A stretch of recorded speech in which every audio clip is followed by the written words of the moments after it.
ಓಂ ತಸ್ಮಾದ್ ವಿರಾಟಜಾಯತ ವಿರಾಜೋ ಅಧಿಪೂರುಷಃ ಸ ಜಾತೋ ಅತ್ಯರಿಚ್ಯತ ಪಶ್ಚಾತ್ ಭೂಮಿಮಥೋ ಪುರಃ ನಾರಾಯಣಾಯ ವಿದ್ಮಹೇ ವಾಸುದೇವಾಯ ಧೀಮಹಿ ತನ್ನೋ ವಿಷ್ಣುಃ ಪ್ರಚೋದಯಾತ್. ಶ್ರೀ ಗುರುಭ್ಯೋ ನಮಃ. ಹರಿ ಓಂ. ಆತ್ಮೀಯ ಪ್ರಿಯ ಪ್ರೇಕ್ಷಕ ಮಿತ್ರರೇ, ನಿಮ್ಮೆಲ್ಲರ ಜೀವನ ಸುಖಕರ, ಸಮೃದ್ಧಿಕರ, ಲಾಭಕರವಾಗಿರಲಿ ಅಂತ ನನ್ನ ಆರಾಧ್ಯ ದೇವಿ ಹೊರನಾಡು ಅನ್ನಪೂರ್ಣೇಶ್ವರಿಯ ಪಾದಗಳಿಗೆ ನಮಸ್ಕರಿಸ್ತಾ, ಪ್ರಿಯ ಪ್ರೇಕ್ಷಕ ಮಿತ್ರರೇ, ಸಿಂಹರಾಶಿ ಮಾರ್ಚ್ ತಿಂಗಳ ಮಾಸ ಭವಿಷ್ಯ ಅನ್ನುವಂಥದ್ದನ್ನು ಈ ವಿಡಿಯೋ ನಾವು ನೋಡೋಣ. ಸಿಂಹರಾಶಿಯವ್ರಿಗೆಲ್ಲ ಕಳವಳ, ತಳಮಳ. ಏನಪ್ಪ ಅಂತಂದರೆ, ಅಯ್ಯೋ ಮಾರ್ಚ್ 28ನೇ ತಾರೀಕು ಶನಿ ಬದಲಾವಣೆ ಆಗ್ತಾ ಇದೆಯಲ್ಲ, ನಮಗೆ ಅಷ್ಟಮ ಶನಿ ಅನ್ನುವಂಥದ್ದು ಪ್ರಾಪ್ತಿ ಆಗ್ತಾ ಇದೆಯಲ್ಲ ಅಂತ ಸುಮಾರು ಜನ ಭಯ ಪಡ್ತಾ ಇರ್ತೀರ. ಮೊದಲು ಈ ಭಯದಿಂದ ಹೊರಗಡೆ ಬನ್ನಿ. ಭಯ ಅನ್ನುವಂಥದ್ದು ನಿಮಗೆ ಸೋಲಿಗೆ ಕಾರಣ ಆಗುತ್ತೆ. ಭಯದಿಂದ ಹೊರಗಡೆ ಬನ್ನಿ.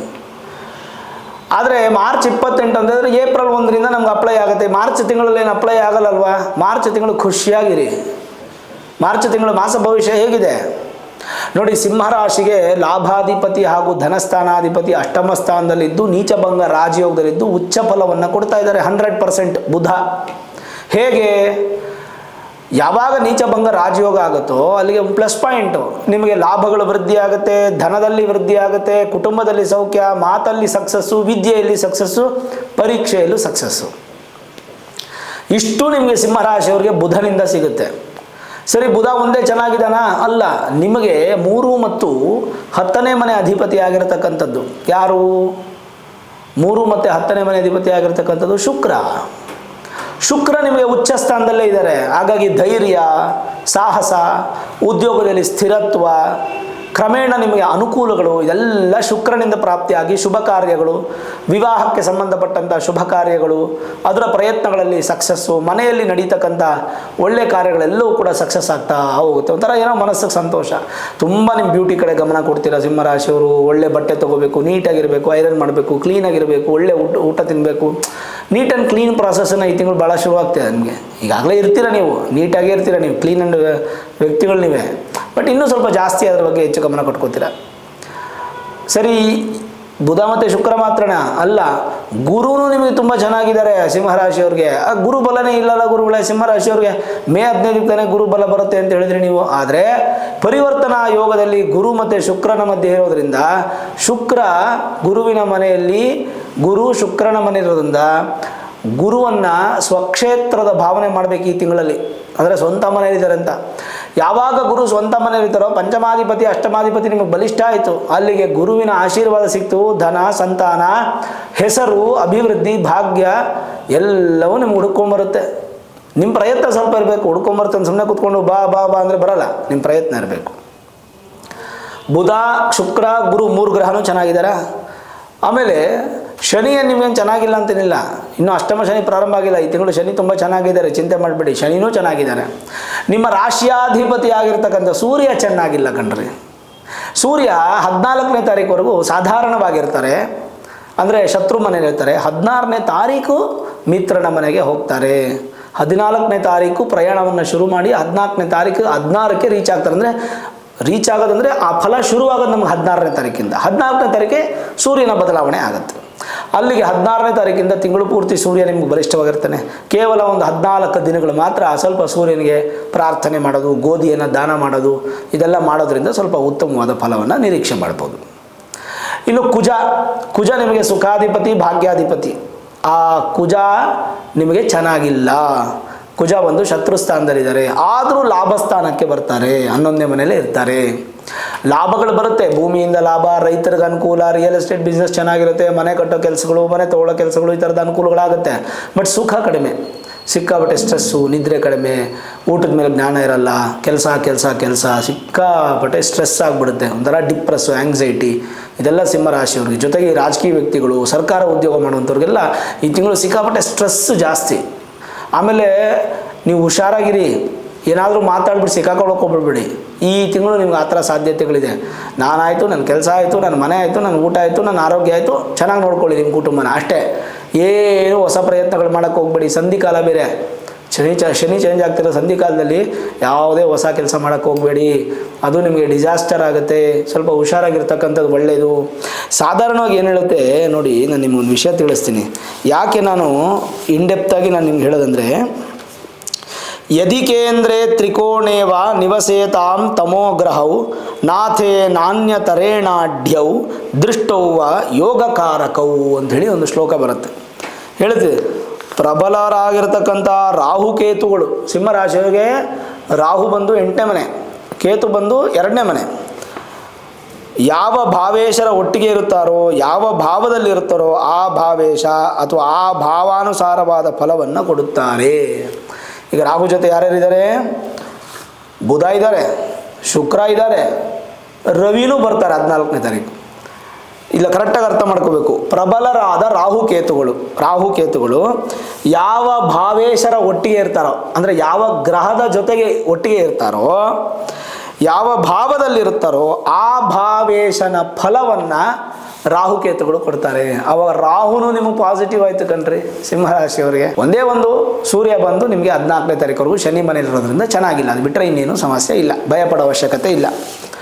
ಇನ್ನು ಜನರಲೈಸ್ ಆಗಿ ನೋಡೋದಾದರೆ ಸ್ವಲ್ಪ ಮಟ್ಟಿಗೆ 14ನೇ ತಾರೀಕುವರೆಗೂ ಒಂದು ಸ್ವಲ್ಪ ಸೋಂಬೇರಿ ಇರುತ್ತೆ, ಸ್ವಲ್ಪ ಕೆಲಸಗಳೆಲ್ಲ ನಿಧಾನ ವಿಳಂಬ, ಅದಾದಮೇಲೆ ಸ್ಪೀಡಪ್ ಆಗುತ್ತೆ. ಶುಭದಾಯಕ. ದಾಂಪತ್ಯ ಜೀವನದಲ್ಲಿ ಸುಖಮಯ, ನಿಮ್ಮ ಕೆಲಸ ಕಾರ್ಯಗಳಲ್ಲಿ ಅನುಕೂಲ ಆಗುತ್ತೆ, ನಿಮ್ಮ ಹೆಸರು ಬೆಳೆಯುತ್ತೆ, ಸ್ಥಾನ ಪಲ್ಲಟ ಸಾಧ್ಯತೆ ಇದೆ, ಹಣದ ವ್ಯವಹಾರದಲ್ಲಿ ಕೂಡ ಅನುಕೂಲ ಇದೆ. ಭಯ ಅದೆಲ್ಲ ನಿಮಗೆ ದೂರ ಮಾಡ್ಕೋಬೇಕು, ಭಯ ಪಡಬಾರ್ದು. ಭಾಳ ಜಾಗರೂಕತೆಯಿಂದ ನಿಮ್ಮ ಕೆಲಸಗಳನ್ನು ಪೂರ್ಣ ಮಾಡ್ಕೊಳ್ಳಿ. ಹೊಸ ಆಪರ್ಚುನಿಟೀಸ್ ಬರುತ್ತೆ, ಅದನ್ನೆಲ್ಲ ತಗೊಳ್ಳಿ. ನೂತನ ವಸ್ತುಗಳೆಲ್ಲ ಖರೀದಿ ಮಾಡುವಂಥ ಯೋಗ, ಸಂತೋಷ, ಎಲ್ಲರ ಜೊತೆಗೆ ಬೆರೆಯುವಂತಹ ಒಂದು ವ್ಯಕ್ತಿತ್ವ ನಿಮ್ಮಲ್ಲಿ ಈ ತಿಂಗಳು ಕಾಣುತ್ತೆ. ನಾನು ಅದೇನು ಗುರುಗಳೇ ಯಾವಾಗಲೂ ಹೇಳಿದ್ರಿ, ನೀವಾಯಿತು ನಿಮ್ಮ ಕೆಲಸ ಆಯಿತು ಮುಗಿಸ್ಕೊಂಡು ಮನೆಗೆ ಬನ್ನಿ, ಕುಟುಂಬ ನೋಡ್ಕೊಳ್ಳಿ, ನಿಮ್ಮದೇಗಿರಿ ಅಂತಂದರೆ, ಅಂದರೆ ಹೊಸ ಜನರ ವ್ಯಕ್ತಿಗಳ ಪರಿಚಯ ಆಗುತ್ತೆ, ತನ್ಮೂಲಕ ಖುಷಿ ಆಗುತ್ತೆ. ಆರೋಗ್ಯನೂ ಚೆನ್ನಾಗಿದೆ ಈ ತಿಂಗಳು, ರೈತರಿಗೆ ತುಂಬ ಚೆನ್ನಾಗಿದೆ, ವಿದ್ಯಾರ್ಥಿಗಳಿಗೆ ಭಯ ಎಲ್ಲ ದೂರ ಆಗುತ್ತೆ. ಸ್ವಲ್ಪ ಗೋವಿಗೆ ಏನಾದರೂ ಕೊಡೋದ್ರಿಂದ ಈ ತಿಂಗಳು ನಿಮಗೆ ಒಂದು ಸ್ವಲ್ಪ ಅದೃಷ್ಟಗಳು ನಿಮ್ಮನ್ನು ನೋಡ್ಕೊಂಬರುತ್ತೆ. ಹೆಚ್ಚು ಕೋಪ ಬಂದರೂ ಕೂಡ ಅದನ್ನು ಬ್ಯಾಲೆನ್ಸ್ ಮಾಡ್ಕೊಳ್ಬೇಕು. ನೀವು ಕೆಲವೊಂದು ನಿರ್ಧಾರಗಳನ್ನು ತೆಗೆದುಕೊಳ್ಬೇಕಾದ್ರೆ ಸ್ವಲ್ಪ ಅನುಭವಸ್ಥರನ್ನ ಕೇಳಿ ಕೌನ್ಸಿಲಿಂಗ್ ಮಾಡಿಸ್ಕೊಂಡು ಆಮೇಲೆ ತೊಗೊಳ್ಳಿ ನಿರ್ಧಾರಗಳನ್ನ. ಲೈಫ್ ಟೈಮ್ ನಿರ್ಧಾರಗಳನ್ನು ದಿಢೀರಂತ ತೊಗೊಳ್ಬೇಡಿ, ಇಲ್ಲ ಜ್ಯೋತಿಷ್ಯದ ಮುಖಾಂತರ ಅದು ತೊಗೊಳ್ಳಿ. ಮನೆಯನ್ನು ನವೀಕರಣ ಮಾಡೋದು, ಮನೆಗೆ ಹೊಸ ವಸ್ತುಗಳನ್ನು ತರೋದು, ಕುಟುಂಬ ಸಮೇತವಾಗಿ ದೇವಸ್ಥಾನಕ್ಕೆ ದರ್ಶನ ಕೊಡೋದು. ವಿದ್ಯಾರ್ಥಿಗಳಿಗೆ ತುಂಬ ಚೆನ್ನಾಗಿದೆ. ಕ್ರೀಡೆಗಳಲ್ಲಿ ಇರುವಂಥ ವಿದ್ಯಾರ್ಥಿಗಳು ಯಶಸ್ಸನ್ನು ಕಾಣ್ತಾರೆ. ಸ್ವಲ್ಪ ದೇಹದಲ್ಲಿ ನರಗಳು ಮತ್ತು ಮೂಳೆಗೆ ಸಂಬಂಧಪಟ್ಟಂಥ ಸಮಸ್ಯೆಗಳು ಬರ್ಬೋದು. ವಿಶ್ರಾಂತಿ ಅದರಿಂದ ಸ್ವಲ್ಪ ಅಗತ್ಯ ಅನಿಸುತ್ತೆ ನಿಮಗೆ. ಸ್ವಲ್ಪ ಮಟ್ಟಿಗೆ ವಿಶ್ರಾಂತಿ ತಗೊಳ್ಳಿ. ಆಯುಧಗಳಿಂದ ಸ್ವಲ್ಪ ತೊಂದರೆಗಳು ಬರುತ್ತೆ. ಅಂದರೆ ಆಯುಧ ಕೆಲಸ, ಈಗ ಮೇಸ್ತ್ರಿ ಗಡಾರಿಲಿ ಕೆಲಸ ಮಾಡ್ತಾರೆ, ಸೆನ್ಕೆಯಲ್ಲಿ ಕೆಲಸ ಮಾಡ್ತಾರೆ, ಯಾವುದೋ ಒಂದು ಮಿಷಿನಲ್ಲಿ ಒಬ್ಬ ವ್ಯಕ್ತಿ ಕೆಲಸ ಮಾಡ್ತಾ ಇರ್ತಾರೆ. ಆಯುಧದಿಂದ ಕೆಲಸ ಮಾಡುವಂಥವರೆಲ್ಲ ಸ್ವಲ್ಪ ಜಾಗ್ರತೆಯಿಂದ ಇರತಕ್ಕಂಥದ್ದು ಒಳ್ಳೆಯದು. ಆನಂದ ನಿಮಗೆ ಸಿಗುತ್ತೆ. ಸತಿಪತಿಯರಿಗೆ ಈ ಒಂದು ತಿಂಗಳು ಉತ್ತಮವಾದ ಫಲ ಸಿಗುತ್ತೆ. ಅನಿರೀಕ್ಷಿತವಾಗಿ ಕೆಲವೊಂದು ಒಳ್ಳೆಯ ಫಲಗಳು ನಿಮಗೆ ಸಿಗುತ್ತೆ. ನಿರ್ಧಾರ ತಗೊಳ್ಳಿ, ಒಳ್ಳೆಯ ನಿರ್ಧಾರ ತಗೊಳ್ಳಿ, ಯೋಚನೆ ಮಾಡಿ ತಗೊಳ್ಳಿ. ನಿರ್ಧಾರ ನಿಮ್ಗೆ ತುಂಬ ಚೆನ್ನಾಗಿರುತ್ತೆ. ಕೆಲವೊಂದು ಸಲಹೆ ಪಡ್ಕೊಳ್ಳಿ. ವೃಥಾ ತಿರುಗಾಟ ಬೇಡ. ವೃಥಾ ತಿರುಗಾಟ ಮಾಡೋದ್ರಿಂದ ಖರ್ಚು ಜಾಸ್ತಿ ಆಗುತ್ತೆ, ಬೆಲೆ ಬಾಳೋ ವಸ್ತುಗಳನ್ನು ಕಳ್ಕೊತೀರ. ಸ್ವಲ್ಪ ನೆಮ್ಮದಿ ಜಾಸ್ತಿನೇ ಸಿಗುತ್ತೆ 14ನೇ ತಾರೀಕು ನಂತರ.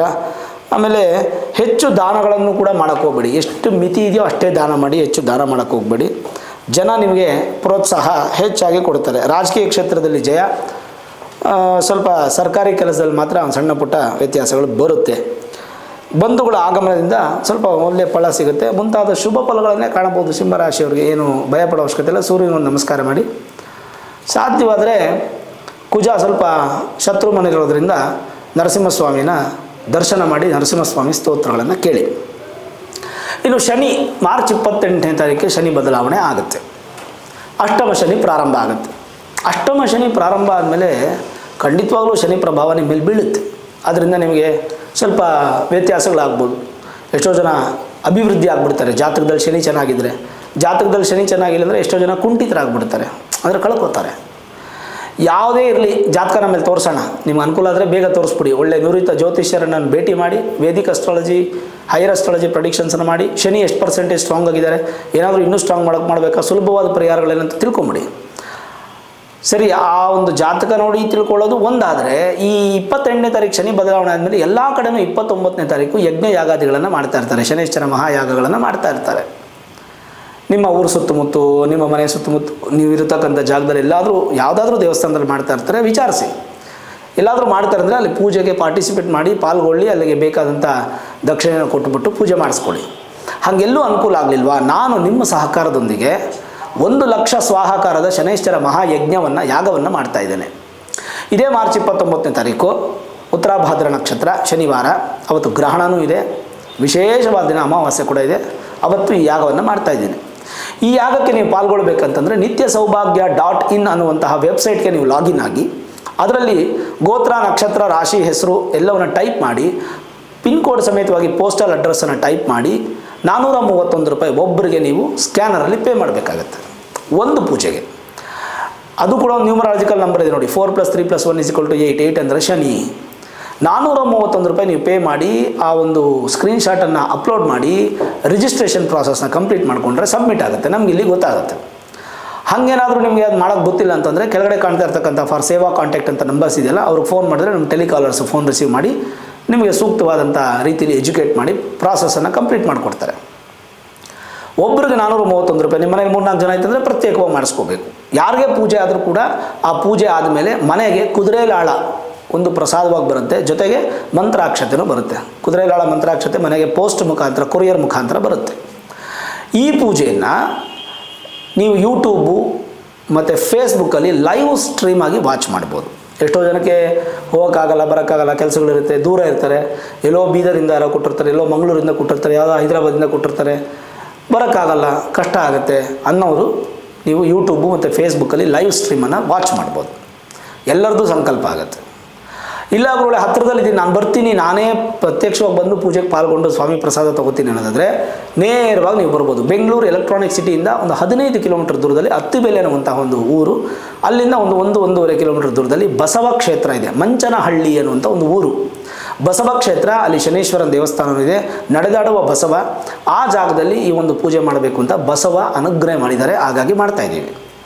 ಅಲ್ಲಿ ಬಂದು ಬೆಳಗ್ಗಿಂದ ಅಭಿಷೇಕದಿಂದ ಹಿಡಿದು ಸಾಯಂಕಾಲ ಅಂದರೆ ಮಧ್ಯಾಹ್ನ ಅನ್ನದಾನ ಆಗೋವರೆಗೂ ಕೂಡ ಎಲ್ಲ ಲೈವ್ ಸ್ಟ್ರೀಮ್ ಬರುತ್ತೆ. ನೀವು ನೇರವಾಗಿ ಬಂದು ಪೂಜೆಯಲ್ಲಿ ಪಾಲ್ಗೊಂಡು ಪ್ರಸಾದ ತೊಗೊಂಡು ಊಟ ಮಾಡಿಕೊಂಡು ಹೋಗ್ಬೋದು. ಕುದುರೆಲಾಳಾಗೋ ಮಂತ್ರಾಕ್ಷತೆ ನಿಮ್ಗೆ ಯಾರಿಗೂ ಕೈ ಕೊಡಲ್ಲ, ಅದು ಕೊರಿಯರ್ ಮುಖಾಂತರನೇ ಬರುತ್ತೆ. ಈ ಪೂಜೆಗೆ ನೀವು ಪಾಲ್ಗೊಂಡು ಭಗವಂತನ ಆಶೀರ್ವಾದನ ಪಡ್ಕೊಳ್ಳಿ. ಅದಾದಮೇಲೆ ಜಾತಕ ನೋಡೋಣ, ಅಷ್ಟಮ ಶನಿ ಪ್ರಭಾವ ಎಷ್ಟರ ಮಟ್ಟಿಗೆ ನಿಮ್ಮ ನೆಗೆಟಿವ್ ಪಾಸಿಟಿವ್ ನೋಡಿಕೊಂಡು ಬೇಕಾದ ಸುಲಭ ಪರಿಹಾರಗಳು ಮಾಡ್ಕೊಳ್ಳೋಣ. ಈ ಒಂದು ಯಾಗಕ್ಕಾದರೂ ಖಂಡಿತ ಕುಟುಂಬ ಪರಿವಾರ ಸಮೇತವಾಗಿ ಬರಬೇಕು. ನೀವು ಒಬ್ಬರೇ ಬರೋದು ಬೇಡ, ಎಲ್ಲರನ್ನೂ ಕರ್ಕೊಂಬನ್ನಿ. ಹಾಗೆ ಈ ಒಂದು ಪೂಜೆಗೆ ಸಂಬಂಧಪಟ್ಟಂಥ ಜಾಗದ ಒಂದು ಲೊಕೇಶನನ್ನು ಕಮೆಂಟ್ ಬಾಕ್ಸಲ್ಲಿ ನಾವು ಪಿನ್ ಮಾಡಿರ್ತೀವಿ. ಲೊಕೇಶನ್ ನಿಮ್ಗೆ ಸಿಗುತ್ತೆ. ಆ ಲೊಕೇಶನ್ನ ಸೇವ್ ಮಾಡಿ ಇಟ್ಕೊಂಡು ಆ ಲೊಕೇಶನ್ನ ಹೊಡ್ಕೊಂಡು ನೀವು ಕಾರಲ್ಲಿ ಅಥವಾ ಯಾವುದೇ ಥರದ ಟ್ರಾನ್ಸ್ಪೋರ್ಟಲ್ಲಿ ನೀವು ಬರ್ಬೋದು. ನೋಡಿ ಹೆಂಗಿದೆ ಸ್ವಾರಸ್ಯ. 431 ರೂಪಾಯಿ ಒಂದು ಪೂಜೆಗೆ ನೀವು ಪೇ ಮಾಡ್ತಾಯಿದ್ದೀರಾ. ನೀವು ಎಲ್ಲಿಂದಾದರೂ ಕಾರಲ್ಲಿ ಬರಬೇಕಂದ್ರೆ ನಿಮ್ಗೆ 1000 ರೂಪಾಯಿ 1500 ರೂಪಾಯಿ ಪೆಟ್ರೋಲು ಡೀಸೆಲು ಹಾಕಬೇಕು.